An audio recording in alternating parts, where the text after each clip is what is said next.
ஏழையின் ஆற்றல்.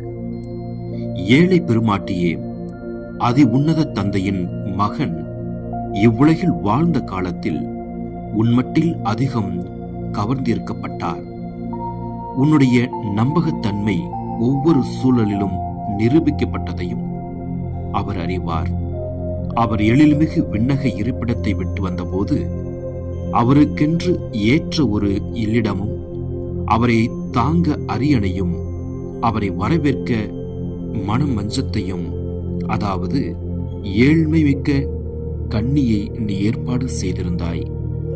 அவளிடமிருந்து அவர் பிறந்து இவ்வுலகின் மீது ஒளி வீச நீ வைத்தாயே. ஏழை பெருமாட்டியோடு தூய உரையாடல் 19. இன்றைய சிந்தனை: ஏழ்மையை பெருமைப்படுத்தி பேசுவது வறுமையை நியாயப்படுத்தவோ அதில் வாடவோ அல்ல, மாறாக இல்லாமையையும் பற்றாக்குறையையும் எல்லா விதத்திலும் தவிர்த்தாக வேண்டும் என்று செயல்படுவது நம்மை அநீதிக்கும் ஆதிக்க சக்திகளுக்கும் துணைபோக செய்துவிடும்.